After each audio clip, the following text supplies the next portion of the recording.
Hello, I'm going to do a little short video for you because I was asked in a comment to show how to map the lymphatic flow, and also I'm adding this one too, how to find the cranial rhythm. So there's two different things. They're both very subtle and they can be felt in the hands. It takes a little while to find it, but I thought I would do that since it was a request, and I really enjoy doing that. It helps me guide me along the path a little ways to give what you guys want. So thank you so much for asking that question. On the lymphatic flow, we have to remember that there's quadrants and there's a direction that the lymph is going. So you want to get a map of the body as far as there's a quadrant system. So the quadrant is down the middle of the body from the chin down to the pubic bone, and then across the belly button. So you have four quadrants: the upper right, the upper left, the lower right, the lower left. And the lower part of the body is going to drain up into the inguinal area, both sides into their respective inguinal areas. And then the upper quadrants are going to be draining into the axillary, which is the nodes under the arm. There's quite a bit of nodes. They're all right in here, and there's a lot of them. It's also called the inguinal triangle. The only part that there's an anomaly on is where the lower quadrant of the abdomen is going to drain down, and then there's a deeper one that's draining it up. That's going to be going in there, so you'll be draining down, you'll be testing down, but then you can go a little bit deeper and you can feel if it's moving up into the deeper vessels that are going to carry it up into where the dump point up in the at the clavicle, at the nodes of the clavicle area. So to map it, what you do is you can start with just laying your hand really gently on the body, and it's very gently. Now, sometimes maybe when you start out you might want to do it on the bare skin, but I can go through the clothing and find it just fine. And what you're going to feel for is you're going to want to see if you can feel the flow. Now what I'm feeling is I'm feeling flowing going up, so it's coming up the right way. On this side it's going in the right way, so there's a flow here. Here it needs to feel like it's moving a little bit this way, so you can check on the outside. And you touch the body with less than 5 grams of pressure, so we're talking really, really light. But it's heavy enough to engage in the body. So you're going to be feeling a light touch, but you're also going to feel like you're engaging with the superficial tissue of the body. And all of this is flowing very well. It's all flowing the way it should. There's a different volume that it'll flow. Sometimes it feels like I break it up.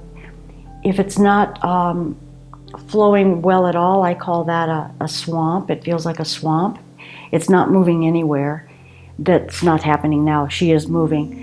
Then you have little flow, where I break it down into like a brook, a stream, and a river. And she's flowing at about a brook, which is a pretty good flow. It's a healthy flow.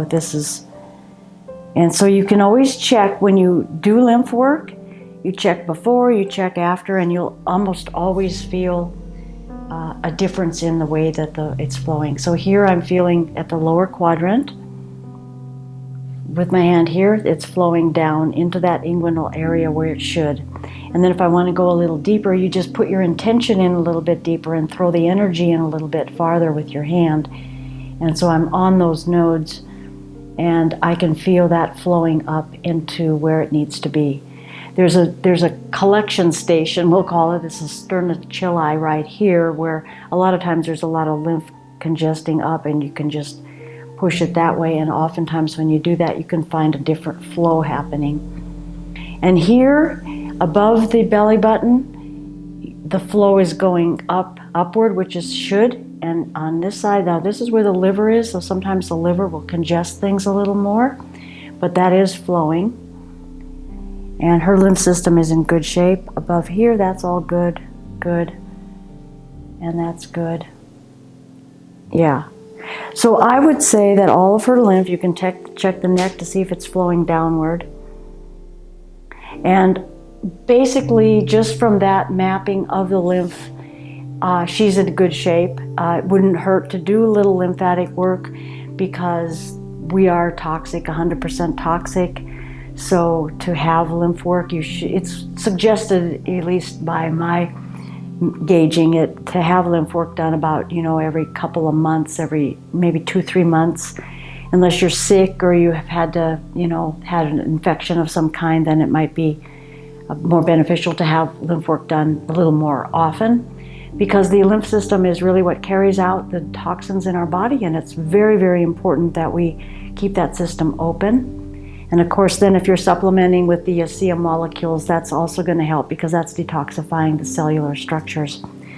So there we have that. And now I'm going to show you the rhythm for the cranial work is very similar, except you're detecting a different feeling in the body. Instead of feeling like a flow, like a river flow, you're going to be feeling a rhythm that's going in and out, in and out, in and out. And the easiest way, that you can check it at the feet. You can check it really anywhere on the body, but one of the easiest places to check it is right on the thighs.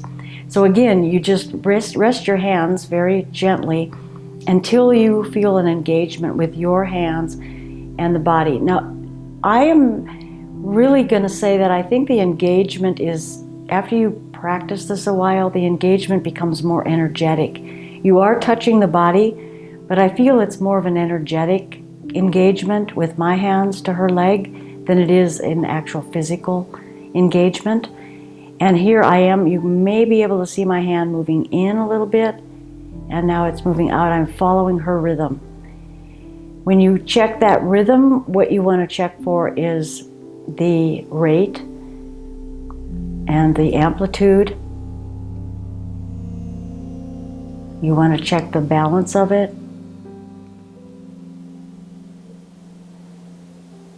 And the volume, so you can just kind of get a feel of all that.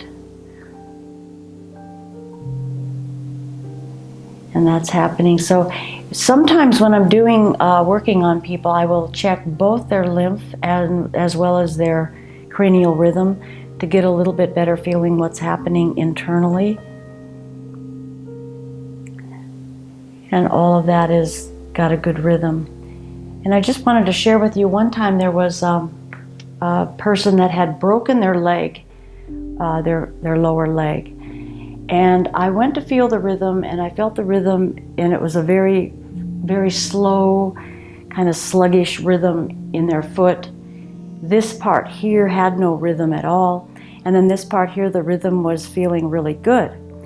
So I had suggested, and I was doing this as a demonstration for a class, I suggested something was going on right here, so we needed to take a look at that. And what had happened is he had broken his leg right there. So the symmetry of the rhythm is going to tell you what's going on, as far as if there's something restricted in one side of the body or the other. So be sure that you look for the symmetry, the quality of it, overall quality, the amplitude of it, and then the rate. And that'll give you a pretty good idea of what's going on. If it feels real balanced and a lot of symmetry, then the body's pretty well balanced. If you feel one side bigger than the other, there's something going on. And you'll probably find it, if you're doing cranial work, you'll find it be restricting in the head or in the tail. You'll find it somewhere, because it becomes very obvious the more you work with this kind of subtlety. So I hope that helped. This was a question, so thank you for the question, and I hope I answered it well. If you have more, just put it in the comments and I'll clarify it. So thank you so much for your time, and I'll see you next time. Thank you for sharing. Thank you for subscribing. And I think there's a little bell up there that you can hit, that you'll get a notification every time we post. So if you want to, you can hit that too. But thank you so much for your support. I really appreciate it.